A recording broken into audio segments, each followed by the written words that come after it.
Let me start with a confession. I've never said this plainly before. When I was deep in the occult, we didn't always attack people with curses, rituals, or spells. That's what movies show. The truth is darker and quieter.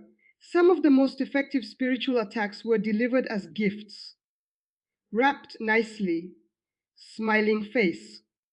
I thought of you.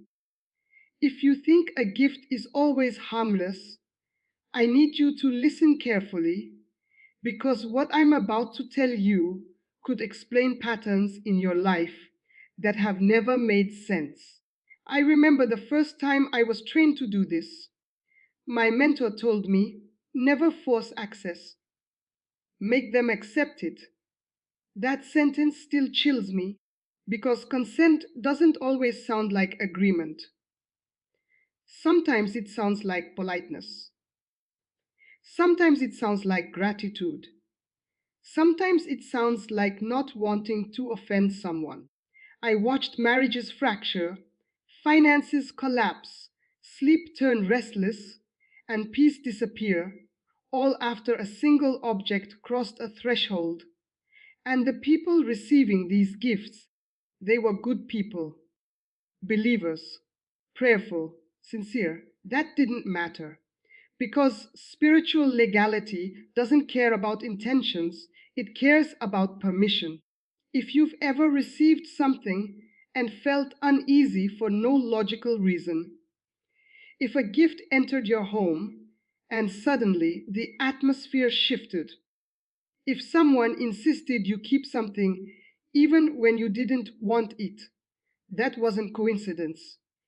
Tonight, I'm breaking a silence that many ex-occultists won't touch because this method is still actively used. And it works because people don't suspect generosity. I'm not saying every gift is dangerous. I am saying 5 specific types of gifts are commonly used as carriers, and they are almost never given by accident. If you've already accepted one of them, don't turn this off. Awareness is the first step to breaking access. And if you're about to receive one, this warning may have reached you just in time. Stay with me. What you're about to hear could protect your peace, your home, and your future. Here's the part most people never understand, and it's the reason this method works so well. In the occult, permission is everything. Dark forces cannot just cross into a person's life without some form of access. That access doesn't always come through words or rituals. Sometimes it comes through agreement, and agreement can be silent. When you accept a gift, especially one that enters your personal space, your home, or your body, you are doing more than being polite. Spiritually speaking, you are allowing something that carries someone else's intent to cross your boundary. This is why witches, warlocks, and spiritual manipulators prefer gifts over curses. A curse must fight resistance. A gift is welcomed. I was taught that a gift becomes a carrier when 3 things aligns. First, the giver has intent, jealousy, control, obsession, or hidden resentment. Second, the object has been dedicated, sometimes intentionally, sometimes emotionally. And third, the receiver accepts it willingly, even unknowingly. Once those 3 line up, access is granted. Let me explain it simply. Your life has doors. Some are obvious habits, relationships, words you speak. Others are subtle, objects you bring in, items you keep close, things you sleep near or wear often. When a gift enters one of those spaces, it doesn't just sit there physically, it takes position spiritually. That's why people say everything was fine, then suddenly things started going wrong. No loud explosion, no dramatic event, just a slow leak of peace. I've seen gifts placed under pillows, hung on walls, worn on the body, and even given to children. And the person receiving them would say, it's just a gift. But spiritually, it wasn't just anything. This is also why you should never ignore discomfort. That tight feeling in your chest when someone hands you something. That hesitation you can't explain. That's discernment trying to speak before logic shuts it down. In the next chapter, I'm going to expose the first gift you should never accept. And it's one almost everyone has accepted at least once in their life without questioning it. This one shocks people because it feels harmless, it feels generous, it even feels loving. Clothing, scarves, jackets, shoes, jewelry, watches, rings. Anything that rests on your body or stays close to your skin is one of the easiest access points there is. In the occult, the body is considered a gateway. Whatever touches it repeatedly begins to sync with it. That's why witches rarely start with loud rituals. They start with personal items. I was taught that clothing carries three things very easily: identity, scent, and emotional residue. When someone wears something for a long time, it absorbs their emotional state, their bitterness, their envy, their grief, their fixation. When that item is then given away, especially without cleansing, it carries that imprint forward. Here's what most people don't realize: not every attack is intentional. Some people don't even know they're carrying darkness. But when they give away something deeply personal, they pass more than fabric. I've watched people's lives shift after accepting hand-me-downs from the wrong source: sleep disturbances, sudden anxiety, confidence collapsing for no clear reason, marriages becoming tense, finances tightening, all after bringing certain items into their home. Jewelry is especially dangerous. Rings and necklaces are symbolic by nature. They represent connection, authority, and binding. That's why engagement rings, amulets, and charms are heavily used in spiritual practices. Even when someone says, it's just fashion, the symbolism still works. And shoes. Shoes carry paths, where someone has walked, what they've stepped through, what they've fled from. In the occult, shoes are never gifted lightly. This is why I'm telling you this plainly. If someone insists you must take something personal from them, especially when you didn't ask, pause.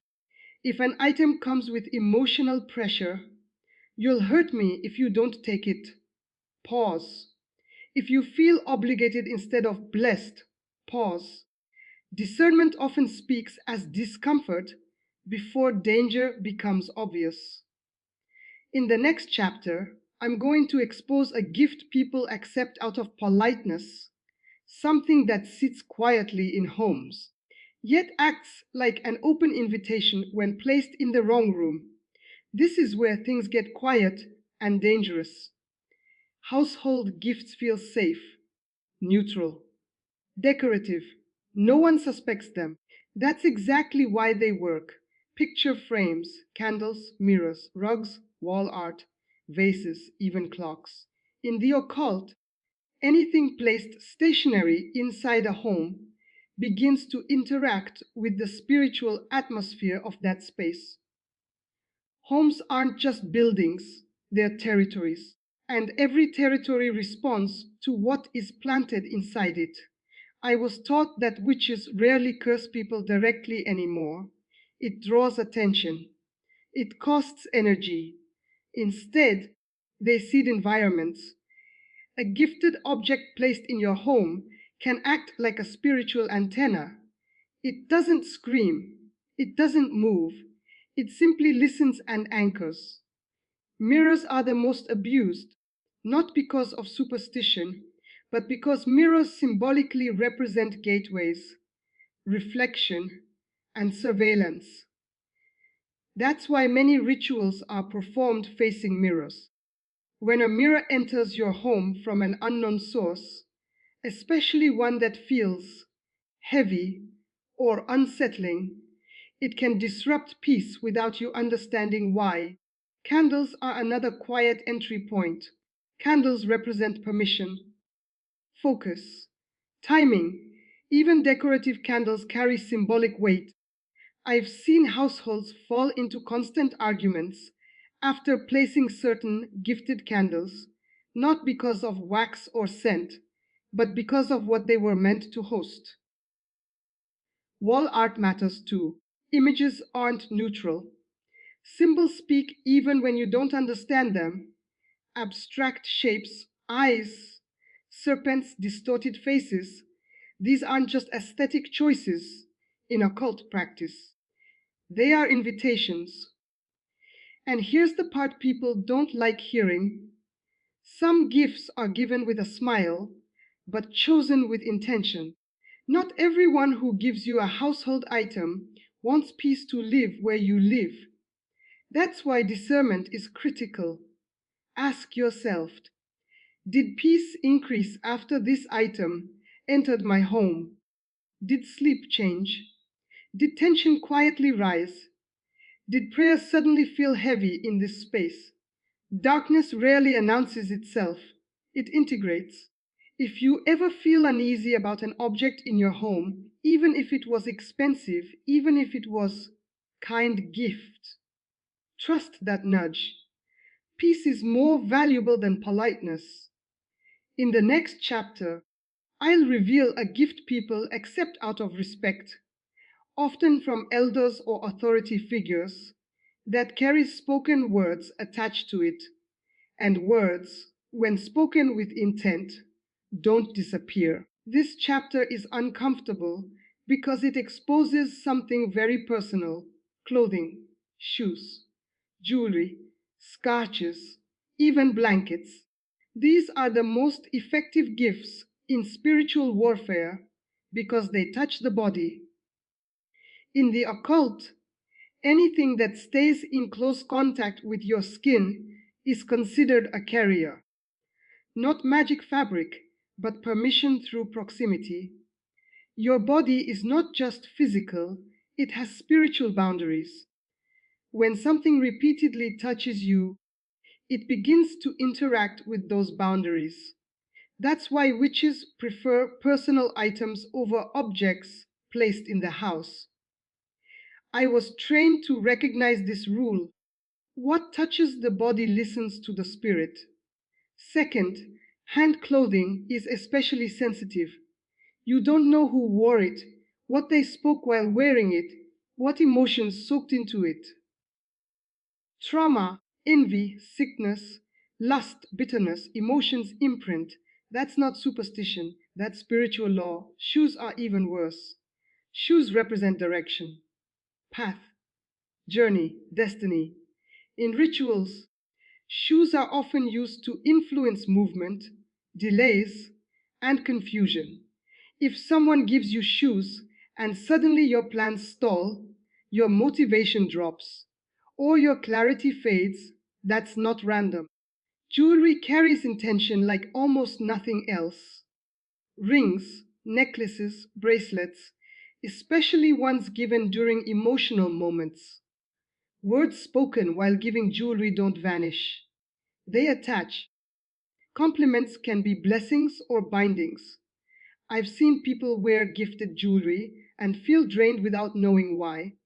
Their joy dulls, their prayer weakens, their confidence shifts. They blame stress, but the weight wasn't emotional, it was spiritual. And blankets, pillows, bedding, those are sleep items, dream access items. In occult practice, sleep is the most unguarded state of a human being. Anything connected to sleep can influence dreams, restlessness, and spiritual vulnerability. Here's the truth most people never hear. Not every gift is meant to bless you. Some are meant to stay close enough to observe you. That doesn't mean you panic, it means you discern. Ask yourself, did I feel lighter or heavier after wearing this? Did my mood change without reason? Did my sleep become disturbed? Did my confidence shift quietly? If something consistently makes you feel less like yourself, it doesn't belong on you. In the next chapter, I'll expose a gift people accept out of fear of disrespect, gifts from elders, leaders, or family, and why refusing them can sometimes protect your future more than accepting them ever could.